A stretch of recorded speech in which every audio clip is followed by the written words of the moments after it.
Olá, boa noite. Neste mês de setembro, estamos realizando uma série de entrevistas com candidatos e candidatas ao Senado. O dia de cada participante foi escolhido por sorteio, com a presença dos assessores dos partidos e coligações. A duração para cada candidato ou candidata é de 1 hora, com 2 intervalos. Nossa convidada de hoje é Lídia Brunis, do PROS, Partido Republicano da Ordem Social. Seja bem-vinda, candidata. Boa noite, Valdir. Boa noite a todos e todas. Primeiro, agradecer o convite, né? Um espaço como esse é de fundamental importância para que a gente possa estar se colocando, as pessoas nos conhecer. Estou à disposição. Nosso roteiro inclui perguntas sobre a vida pública e carreira política da candidata, bem como sobre suas propostas e posicionamentos em relação às questões de Pernambuco e do Brasil. Você poderá interagir enviando perguntas ou comentários para o WhatsApp 81 988 30 7098. Repetindo, 988 30 7098. Pedimos que se identifique no início de cada pergunta, colocando nome e a localidade onde reside. O programa também pode ser acompanhado pela internet no seguinte endereço eletrônico: www.ufpe.br/NTVRU. Antes de começarmos as perguntas, vamos ver o perfil da candidata Lídia Brunis. Lídia Brunis Silva de Souza nasceu no Recife em 15 de fevereiro de 1980. Criada no Alto José do Pinho, bairro da periferia do Recife, foi trabalhadora doméstica e moradora na ocupação do MTST em Água Fria. Durante esse tempo, concluiu o curso de enfermagem e iniciou engenharia civil através de financiamento do FIES. Foi ex-integrante do Partido dos Trabalhadores, PT, em Pernambuco. Atualmente, é aluna do curso de administração. É também coordenadora estadual do Movimento dos Trabalhadores Sem Teto do Estado de Pernambuco, MTST, coordenadora da União Nacional por Moradia Popular, membro da Secretaria Latino-Americana por Vivenda Popular e conselheira nacional do Ministério das Cidades. Lídia Brunis é candidata do PROS ao Senado, ao lado de Silvio Costa, candidato pela mesma coligação. Bem, candidata, vamos começar conhecendo um pouco mais sobre sua história. E eu queria que você falasse um pouco sobre as suas vivências no Alto José do Pinho, né? Quanto tempo você esteve lá? Como foi a vivência naquela comunidade que é tão conhecida no Recife? Então, a minha comunidade, né, um dos bairros mais multiculturais do Pernambuco. A minha vivência, eu com meus pais, né, meu pai e minha mãe, com a minha avó, fui nascida e criada lá, estudei lá. Saí do José do Pinho por necessidades mesmo, mas nunca saí de lá enquanto pessoa. Saí por necessidade de ir para outros lugares para precisar trabalhar, enfim. Mas o Alto José do Pinho, para mim, ele tem uma história na minha vida. É um alto onde lá estive com a minha avó, que também chamada Lídia, faleceu. Estive com meu pai, Nilo Batista, também, que faleceu. Com minha mãe, com os meus irmãos. No Alto José do Pinho eu conseguia ir e vir, estudar. Conseguia me divertir, conseguia descer e subir ladeiras e fui muito feliz lá. Amanhã, inclusive, estou indo para um grande ato, né, com Maracatu, com os nossos candidatos. Estamos chamando todos lá do José do Pinho para nos abraçar. Pela manhã tem uma entrevista na rádio Alto José do Pinho e à tarde panfletagem e à noite esse grande ato que vai ser muito significativo para mim. Rever pessoas e as pessoas me reverem vai ser muito importante. Antes de falar sobre a tua entrada na vida política, na política partidária, você teve toda uma trajetória, está tendo ainda uma trajetória em busca de conhecimentos no campo acadêmico, né? A gente pôde ver aqui na abertura já que você começou com um curso de enfermagem, depois você foi para a engenharia, depois a administração. Como é isso? Explico. Primeiro quero dizer que terminei o meu curso de enfermagem sendo trabalhadora doméstica. Trabalhei na casa de um senhor, onde tinha uma paciente nessa casa e eu era cuidadora dela junto com as enfermeiras. Então eu vivia na prática esse processo de cuidar das pessoas e eu escolhi ser técnica de enfermagem porque a minha avó adoeceu, se internou e eu cuidei muito tempo dela no Agamenon Magalhães. Então ali eu vi a necessidade de cuidar do outro. Então quis me formar em enfermagem. Mas era desse salário que você pagava? Desse salário. Eu recebia como empregada doméstica e pagava o meu curso de enfermagem durante 2 anos e meio. Me formei técnica em enfermagem E o interessante é que quando eu entrava pela porta da cozinha como empregada doméstica, mas quando me formei, a mãe dessa paciente ligou para a Atendo, que é que cuida do paciente em casa, e solicitou que eu levasse o meu currículo para então ser a enfermeira da mãe dela. Então você veja, eu entrava pela porta da cozinha como a empregada doméstica muito bem tratada. Isso é uma prática comum ainda hoje, de empregadas domésticas entrarem pela porta da cozinha? Sim, só que é uma prática que antigamente era muito forte e existia muitos preconceitos. Hoje nós já temos alguns direitos, mas para mim foi muito significativo quando eu entrei a primeira vez pela porta da sala de jaleco, né? A paciente, ela me reconheceu, lógico, né? Ela tinha um problema, mas ela me reconheceu, né? Assim que me viu de jaleco e sorriu, né? E ela entendeu o quanto eu estava crescendo enquanto profissional, enquanto pessoa. Então, fui muito feliz durante 5 anos nessa casa, somando como empregada doméstica e como técnica de enfermagem dessa paciente. Depois, eu quis fazer engenharia, ser engenheira civil. Por quê? Porque eu comecei a militar no MTST, que é o Movimento dos Trabalhadores Sem Teto do Estado de Pernambuco, que hoje constrói muita casa. Antigamente, a gente só ocupava e resistia. Hoje, a gente também constrói. Então, eu comecei a minha militância e depois passei a ser coordenadora de projetos sociais, eu não queria só estar na obra para ver o empreendimento crescer, eu também queria participar desse processo. Então, comecei a fazer engenharia civil, fiz 2 períodos pelo FIES, mas... Enfrentando todos os cálculos. Nossa Senhora, né? Muitos cálculos, cálculo 1, cálculo 2, matemática científica, enfim. Só que eu não consegui finalizar por conta do processo histórico de você estar viajando. Eu faço muitos intercâmbios, eu dormia na sala de aula, inclusive, por trabalhar muito. Então, era muita coisa, estava muito pesado e eu não consegui finalizar o meu curso de engenharia, né? Sou muito feliz pelos meus companheiros que conseguiram. Encontro pessoas que antes eram só trabalhadores de uma obra, hoje são engenheiros dessa obra e não consegui finalizar, mas estou firme agora em administração de empresas, que é um curso também que é da minha área e que eu estou fazendo à distância, mas que eu estou conseguindo finalizar. E eu tenho certeza que eu vou acabar esse curso e me transformar numa verdadeira administradora do mundo, do Brasil, e não só de empresas. Isso, aí você parte para uma vida político-partidária, e aí você ingressa no Partido dos Trabalhadores, no PT. Quanto tempo você passou no PT e por que você deixou o partido? Na verdade, eu ingressei no PT, eu já fazia política, eu acho que a política boa a gente sempre faz. Eu faço política desde meus 16 anos na escola, eu sempre quis estar à frente da coordenação dos processos, eu sempre fui para os momentos de disputas, então a gente sempre fez a política e eu sempre gostei de fazer isso. Quando eu ingressei no PT, eu tinha aproximadamente acho que uns 18 anos. Eu me identificava muito com o Partido dos Trabalhadores, com Lula, inclusive eu votei a primeira vez, eu saí escondida de casa, pulei o muro para votar, porque a minha avó, na época, dizia que mulher não tinha que votar, a criação dela, né? E eu fui, disse, não, mas eu quero votar, e meu primeiro voto foi para Lula. E eu saí do PT por divergências mesmo internas, né? Já fui da articulação de esquerda.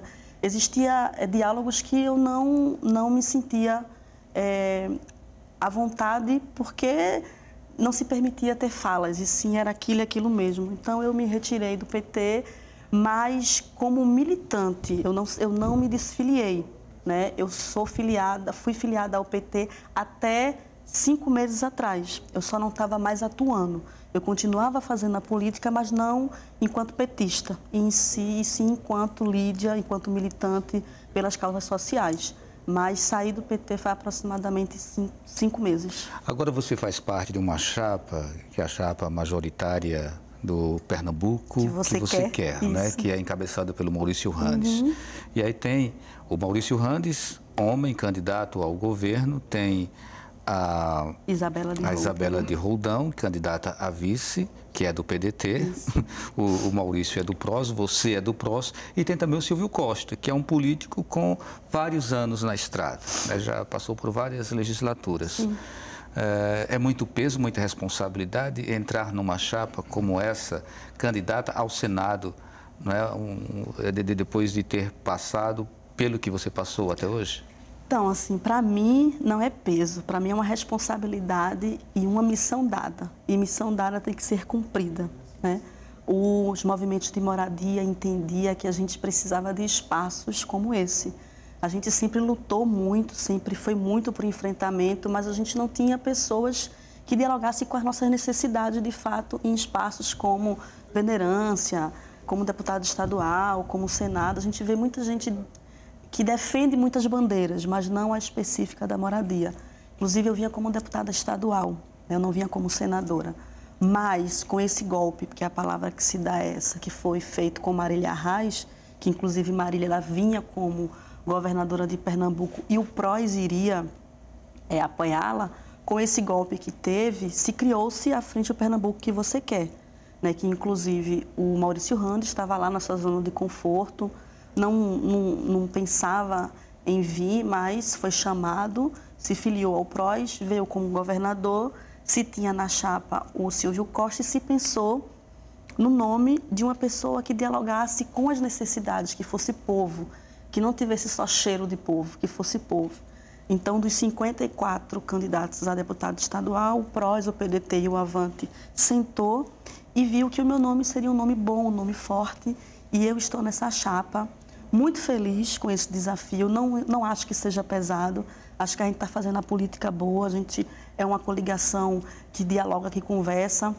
Mandar um forte abraço para minha mamãezona lá, Isabela de Roldão, que está com a filhinha de 3 meses, a gente às vezes está na reunião, ela sai para amamentar. Então está muito gostoso, Vivaldi, fazer esse momento, mesmo sendo, as pessoas dizem, mas Lídia, senadora, não é muito rápido, não é muito...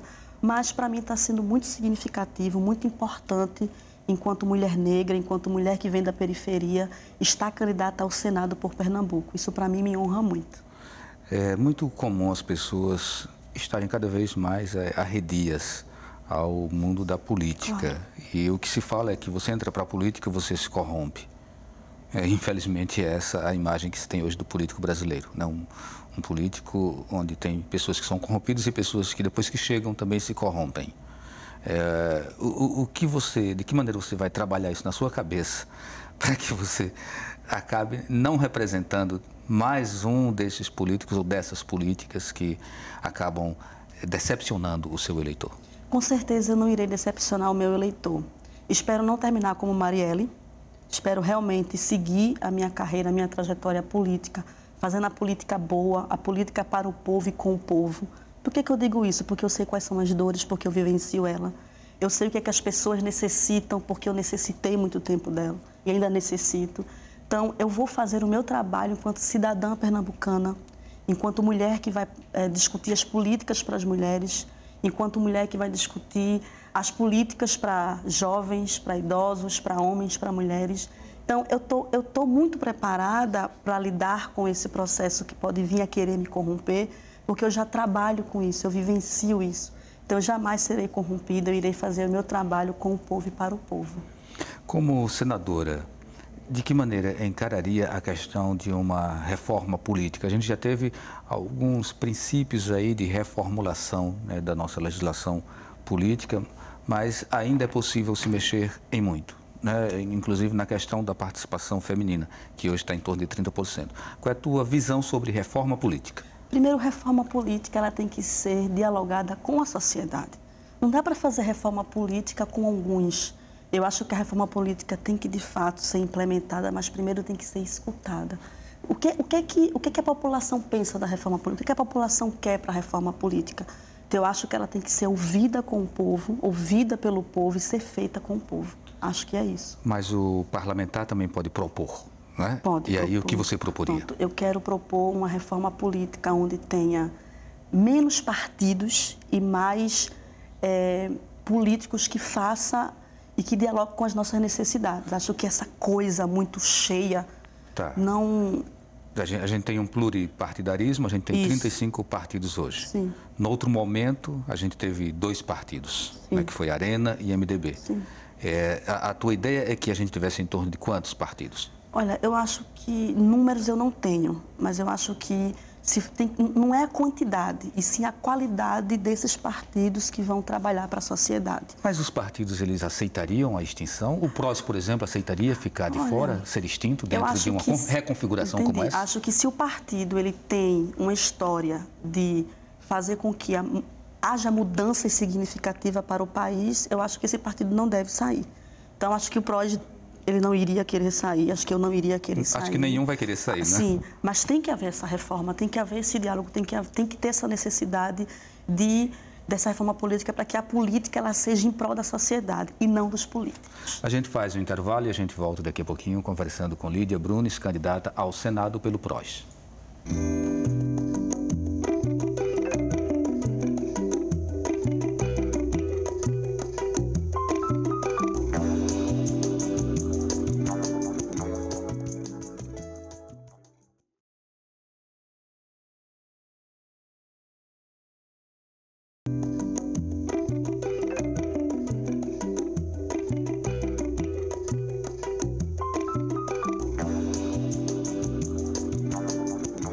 Estamos de volta com o Opinião Pernambuco, especial eleições. Hoje conversamos com Lídia Brunes, candidata ao Senado pelo Partido Republicano da Ordem Social PROS. Lembramos que o canal está aberto para você interagir, enviando perguntas ou comentários para o WhatsApp 81 98830 7098. Pedimos que se identifique no início de cada pergunta com o nome e a localidade onde reside. Candidata Lídia Brunes. A senhora morou numa ocupação do MST, na ocupação Água Fria, durante 5 anos. E eu pergunto se esse período que você morou lá foi porque realmente necessitava desse espaço para morar ou para poder se inserir no movimento político. Então, é MTST, Movimento dos Trabalhadores Sem Teto. MTST, desculpa. Isso. Eu conhecia o MTST por ouvir falar, né? E uma ex-cunhada minha disse que iriam ocupar um espaço ocioso. Vamos para lá, na verdade, vamos invadir. A fala, há 15 anos atrás, era assim. Eu não sabia da história, mas eu conhecia um pouco disso. Então, eu disse, eu vou para lá. Por quê? Por necessidade mesmo. Eu morava em Camaragibe, morava em casa de aluguel, né? Uma casa com um cômodo, um quarto, uma sala, uma cozinha e um banheiro, né? Eram 3 cômodos, na verdade. E pagava altíssimo, e nessa época eu estava fazendo o meu curso de enfermagem também, então eu não podia pagar curso de enfermagem ao mesmo tempo pagar aluguel. Então iria ter essa invasão, que se chamava assim, na ocupação de Água Fria, que era um local que estava há muito tempo abandonado e não tinha função social. Então ocuparam, eu fiz parte desse processo de ocupação e lá comecei a morar, apenas pela necessidade da moradia. Mas os coordenadores que lá estavam sempre têm esse olhar que hoje eu tenho, que é o olhar de ver quem está na ponta e que pode estar somando na militância e não ficar apenas morando num barraco. E eu tinha muito essa questão de ir para as reuniões, de querer compreender o que era o Movimento dos Trabalhadores Sem Teto. Então eu deixei de ser apenas um ocupante e comecei a ser militante deste movimento. Comecei a entender a história do MTST e o interessante é que eu fui ocupante, coordenadora local, coordenadora estadual e hoje sou nacional. Então, eu passei a ver o movimento e a viver o movimento. Eu era uma pessoa que estava em busca do meu teto e hoje eu coordeno mais de 20 empreendimentos e estou em busca cada vez mais de moradia, de habitação de interesse social para pessoas que ocupam e que resistem como eu fiz. Então, eu ocupei por necessidade, mas hoje estou por acreditar num projeto de inclusão social, da moradia para aqueles que realmente precisam. Como se define uma ocupação? E o que ela tem de legalidade ou de ilegalidade? Essa reflexão eu coloco para você, considerando que você, ao chegar ao Senado, caso seja eleita, vai lidar exatamente com leis. Claro. A ocupação ela se dá pela necessidade realmente dos excluídos. Quando você não tem vez, quando você não tem voz, você tem que ir para o enfrentamento. Então, assim, houve muitos momentos, até que hoje não tanto, mas houve muitos momentos em que não se discutia moradia no país, não se discutia moradia em Pernambuco. E também sempre houve muitos espaços fechados sem cumprir função social da moradia, sua função social, na verdade. Um exemplo que a gente dá é que hoje Pernambuco tem um déficit mais ou menos de 60 mil habitações.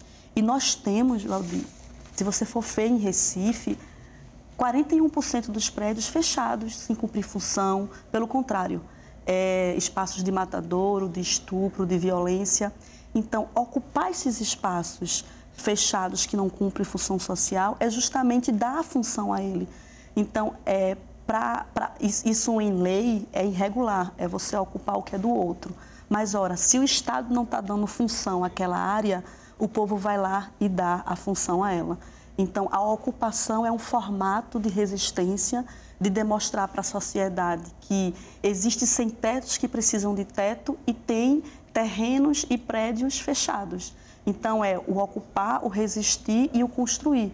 Muitas pessoas oriundas dessas ocupações que se dizem ser irregular e, de fato, quando você vai para a lei, ela é irregular, mas elas se transformam em habitações de interesse social regularizada para essas famílias. Então, eu, enquanto senadora, eu acho que eu quero justamente fazer com que exista leis, que existam recursos para que não precisem mais de ocupações, e sim para que o direito à cidade, o direito à moradia, ele seja implementado sem precisar de você estar ocupando esses espaços, estar fazendo as invasões que se diz. E sim continuar na luta histórica pelo teto, continuar na luta pela implementação da moradia. Como senadora, você teria que pensar globalmente, sim, né? Não apenas nessa questão urbana, você teria que pensar também na questão do campo. Sim, então, seria tanto em relação às frentes do MTST quanto às frentes do MST. Então, na verdade, o MTST, ele surge pela necessidade da cidade estar gritando. A necessidade do campo, ela já era uma coisa mais antiga, né? Nós fazíamos esse trabalho da terra há muitos anos. E por isso que o MTST surge, porque a gente precisava, além de lutar pela terra, além de lutar pela área rural, a gente precisava também lutar pela cidade, de morar na cidade. Então, eu, enquanto senadora, tenho que ver a questão rural e a questão, de fato, urbana. Candidata, a gente ouve falar muito em reforma agrária. Hoje, no Congresso, tramita algum projeto específico que trate da questão da reforma agrária? De que maneira esse projeto trata? E se não existe, que projeto poderia ser feito para tratar essa questão de forma mais objetiva? Eu acho que a gente precisa enfrentar, né, essa questão não só da reforma agrária, como da reforma urbana, com o povo e para o povo.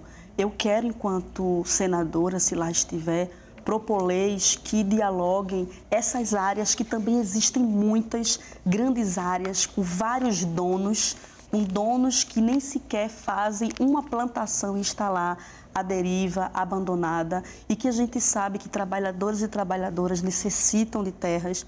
A gente tem que ver um banco, inclusive, de terras que dialogam com essas necessidades. Eu quero, enquanto senadora, ver esta lei, dialogar com esta lei para que a gente possa estar trazendo os trabalhadores e trabalhadoras ter o seu quinhão, ter a sua terra de forma organizada, de forma legal, que não sejam vistos como invasores, como os sem teto e os sem terra que só faz ocupar, que só faz a baderna, que é assim muitas vezes que nós somos vistos, e nós não somos isso. Nós somos trabalhadores e trabalhadoras rurais do campo da cidade e que quer a reforma como um todo para que o Brasil, para que o Pernambuco avance.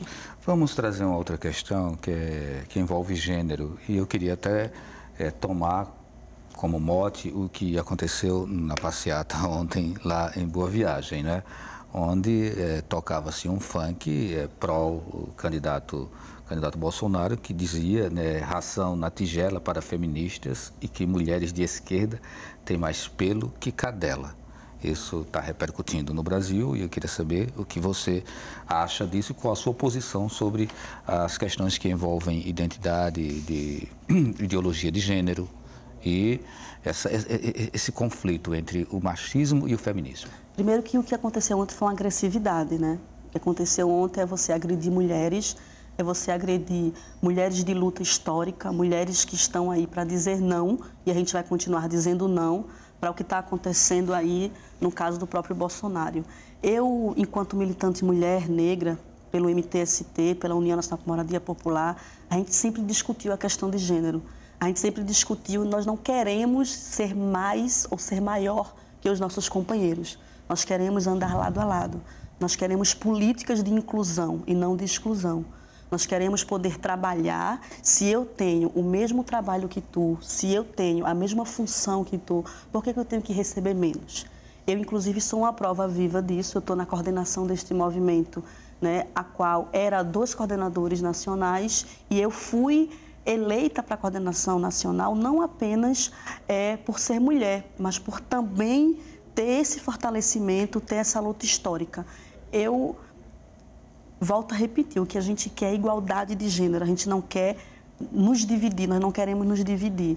Não sou feminista, eu luto pela igualdade de gênero e vou continuar fazendo isso enquanto senadora, se assim for eleita. Por que você frisou, não sou feminista?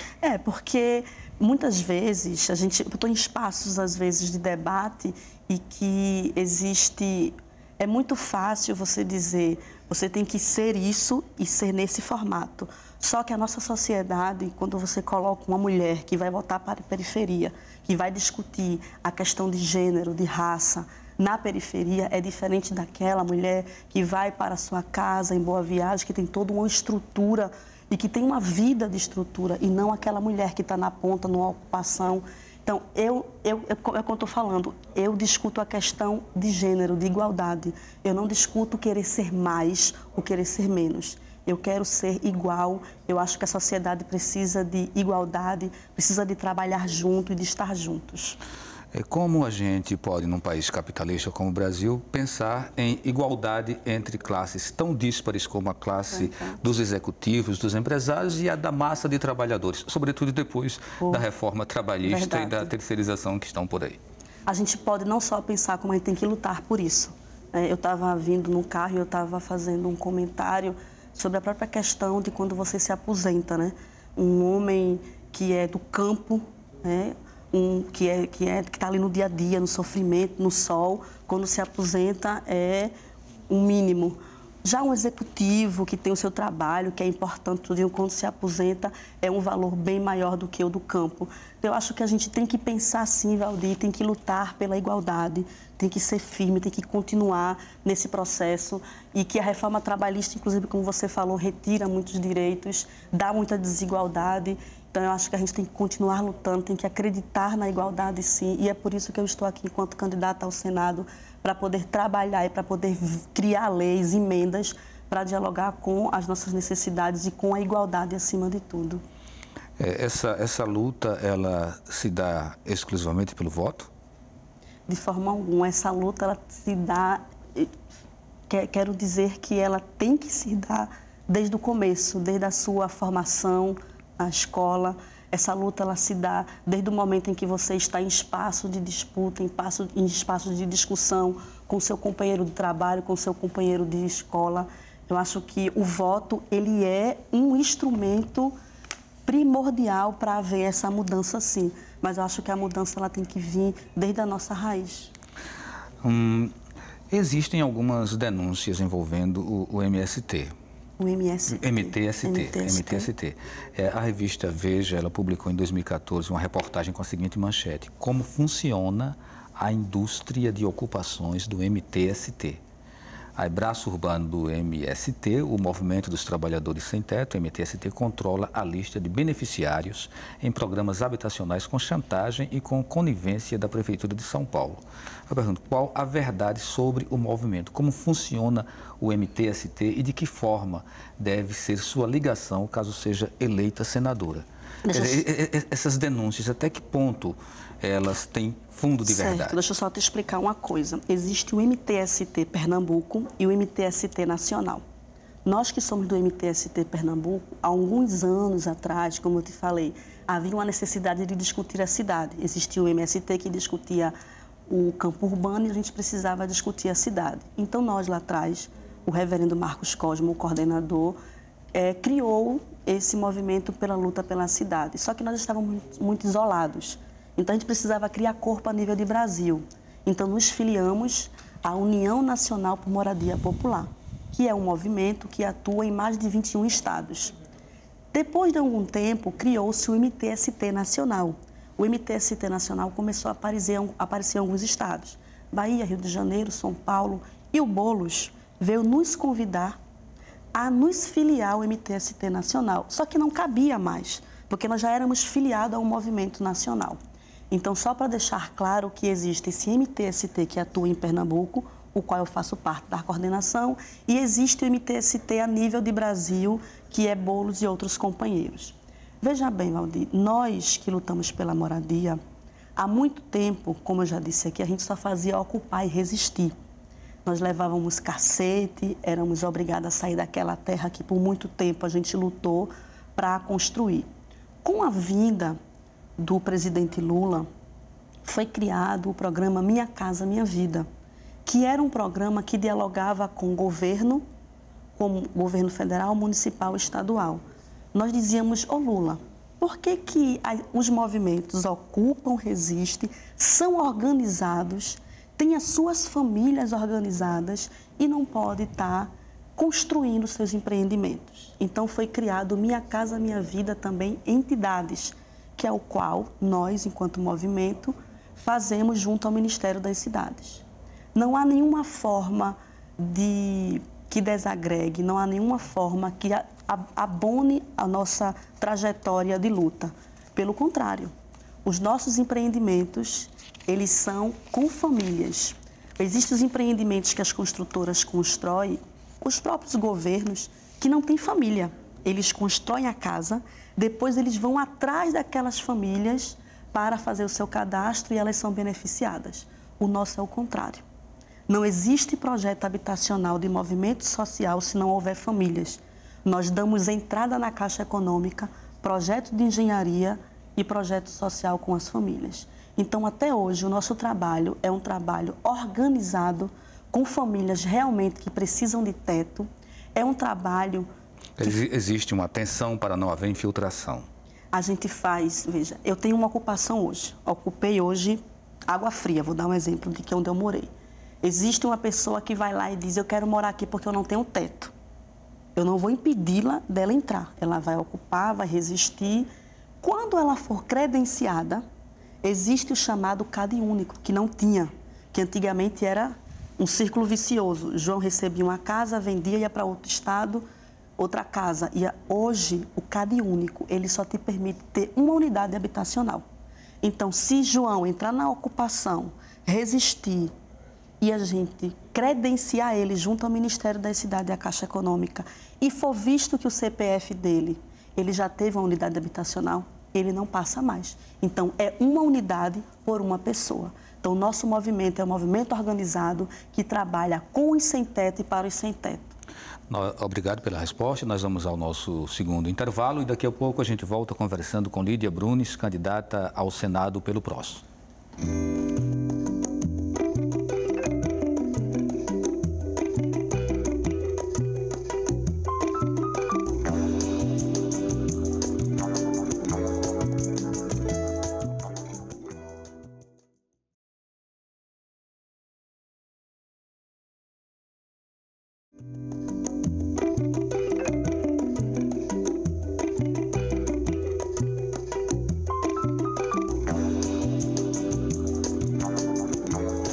Estamos de volta com Opinião Pernambuco, especial Eleições. Hoje conversamos com Lídia Brunes, candidata ao Senado pelo Partido Republicano da Ordem Social PROS. Lembramos que o canal ainda está aberto para você interagir com suas perguntas ou comentários através do número 81 98830 7098. Já temos aqui algumas perguntas, mas antes de passar para essa demanda aqui do telespectador, eu queria fazer uma pergunta para a candidata sobre a questão do emprego, né? A gente vive uma crise de desemprego muito grande no país, são em torno de 13 milhões de pessoas desempregadas. De que tipo de emprego o trabalhador brasileiro hoje precisa? A gente sabe que algumas empresas elas estão demitindo e estão contratando, já se adaptando à nova legislação, né, decorrente da reforma trabalhista. O trabalhador, na maioria das vezes, fica sob o critério, sob os interesses do patrão, ainda que se diga que as relações elas se dão de uma forma negociada entre patrão e empregado. Mas que tipo de emprego a gente precisa para não ser apenas um escravo, um quase escravo do seu patrão? Para não ser só mais um terceirizado, digamos assim, né? Acho que a gente precisa de emprego que dê dignidade aos trabalhadores. Acho que a gente precisa dar oportunidade, inclusive, desses trabalhadores poder ter o seu próprio negócio, poder ter o seu próprio capital. E de onde vem esse emprego? E de onde viriam esses empregos? Sim. Acho que a gente tem que conhecer a realidade, né, do próprio município. Acho que empregos que pudessem ser feitos e pudessem ser... os empregadores e os empregados pudessem dialogar com as reais necessidades do município, que esses empregos pudessem vir de suas origens. Inclusive, isso até ajuda o próprio trabalhador a não precisar sair de sua cidade para poder arrumar um outro emprego longe. Então, empregos que realmente pudessem dialogar com esses empregados e que fossem, que dessem dignidade, né, que fossem dignos para esses trabalhadores e trabalhadoras. Como candidata ao Senado, chegando ao Senado, o que a senhora acha que poderia fazer por Pernambuco?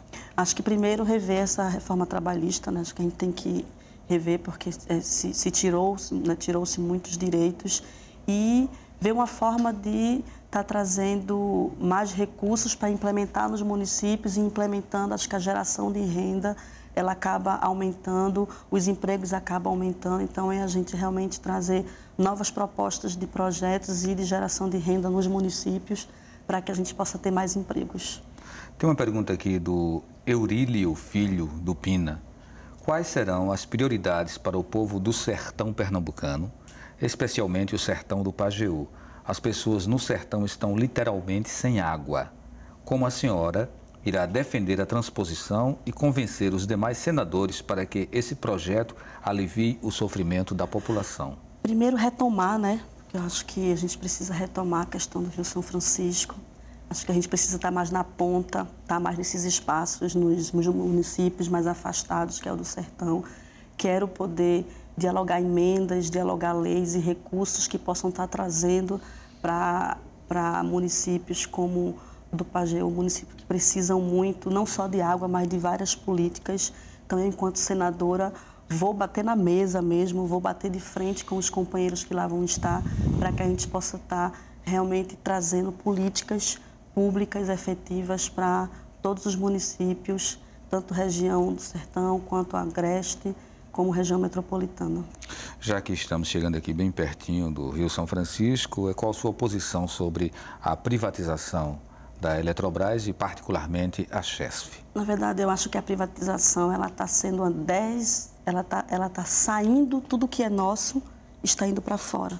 Acho que a privatização ela está deixando o país pobre, inclusive, né? As nossas riquezas estão indo para o exterior e a gente precisa rever tudo isso. A gente precisa compreender que cada vez que a gente privatiza algo que é do Brasil, a gente está perdendo as nossas riquezas. Então, acho que a gente precisa compreender, saber que o que está acontecendo está nos prejudicando e eu, enquanto senadora, vou me rodear de pessoas para que a gente possa ver, para que isso não venha mais a acontecer. Tem uma pergunta aqui do Pedro Neto, do Varadouro, Olinda. Mesmo atuando no PROS, uma legenda que abriga candidaturas fisiológicas em todo o Brasil, a candidata ainda assim se coloca como opção do campo progressista? Me coloco porque eu me sinto assim, né? Eu sou uma mulher que veio do povo, eu sou uma mulher que veio da periferia, como disse, conheço as dores, as necessidades das pessoas e me sinto essa pessoa que pode representar, sim, o povo pernambucano. Reforma tributária. Alguns políticos, alguns legisladores acham que a solução do Brasil passa por uma reforma tributária. E se fala tirar mais dos ricos, tirar menos dos pobres, enfim, o que seria uma reforma tributária capaz de ajudar o nosso país a sair da crise?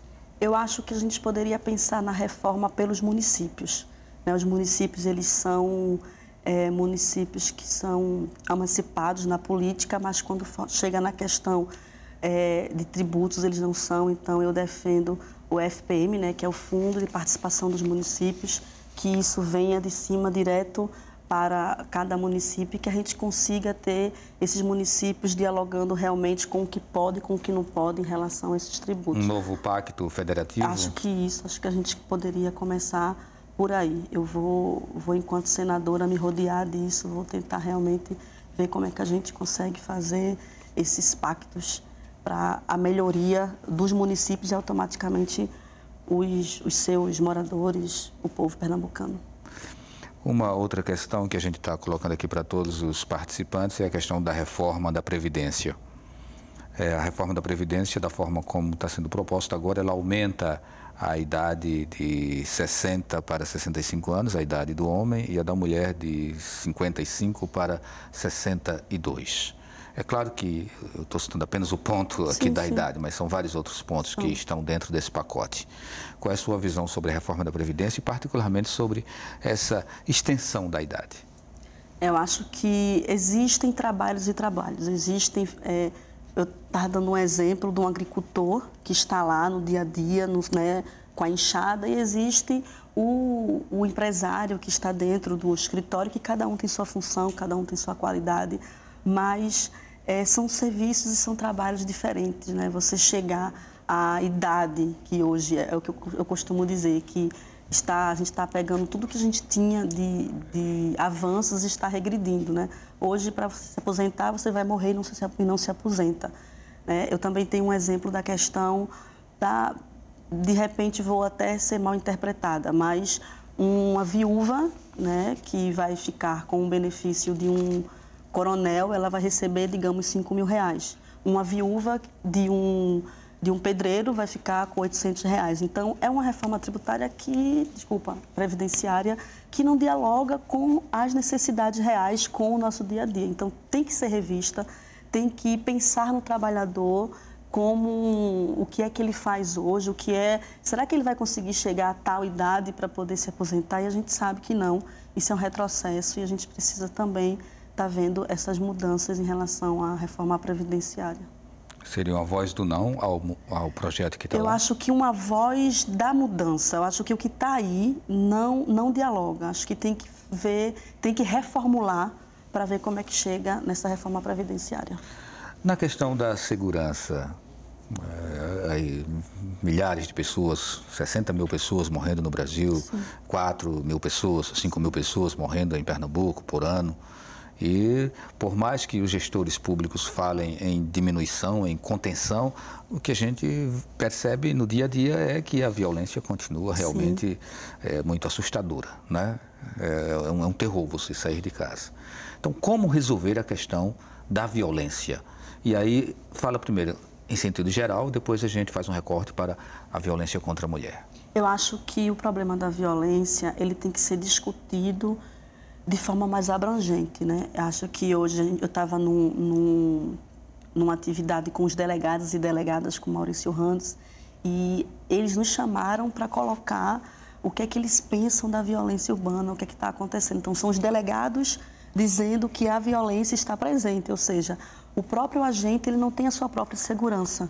A gente hoje vive num estado onde os policiais, os agentes saem sem nem ter o seu próprio colete para se defender, né? A gente hoje tem as delegacias que antigamente nós tínhamos em cada município, em cada bairros, foram bem dizer fechadas. Tem delegacias que só funcionam de segunda a sexta, quando na verdade a violência ela ocorre mais durante finais de semanas, que é a época, os dizem que as pessoas bebem, se divertem e acaba, enfim. Eu acho que a segurança ela tem que ser tratada como um todo, ela tem que ter mais aparato, ela tem que ter a tecnologia que a gente hoje tem, ela pode ser mais unificada. E especificamente na questão das mulheres, a gente vê como é que o feminicídio está aí, cada dia mais, a gente morre só por ser mulher. A gente vê... Candidata, a questão tem que ter uma visão, a outra é como ter. Como ter. Né? Então, acho que a gente tem isso. A pergunta principal como é que a gente tem que ter. fazer isso? A gente tem que estar, enquanto senadora, captar recursos para investir nos municípios, para investir nas delegacias, para investir nas pessoas que lidam com as pessoas, né? Porque muitas das vezes esses agentes não estão sendo bem remunerados, os espaços, inclusive um delegado disse, senadora, se a senhora for numa delegacia, a delegacia não tem nem banheiro e o que tem não nos serve, a gente não consegue atender as mulheres, não consegue atender os homens, porque nós mesmos vivemos em forma subhumana enquanto agentes para lidar com as pessoas. Então, primeiramente, ter recursos e fazer com que esses recursos cheguem a esses espaços, cheguem a esses órgãos que vão dialogar a melhoria da nossa segurança pública e, principalmente, que isso seja no geral. A gente não pode ter segurança pública em um município, em um bairro, vou dar um exemplo, ter uma segurança ótima com vários policiais, com vários vigilantes, enfim, em Boa Viagem, e não ter isso no Alto do Pinho. A gente tem que ter a segurança para a sociedade como um todo, e não por bairros, e não por classe social. Nós temos outras perguntas, mas já que eu tinha provocado, pode fazer a complementação para a questão do feminicídio. Do feminicídio. A gente vê que hoje a mulher morre só por ser mulher. As delegacias das mulheres hoje, muitas vezes, você é atendido por homens que as mulheres não se sentem à vontade em estar dialogando com eles. A gente sabe que essas pessoas, elas não têm o diálogo porque não existe principalmente uma especialização dessas pessoas que estão ali para atender essas mulheres. Acho que capacitar essas pessoas que recebem essas mulheres é essencial.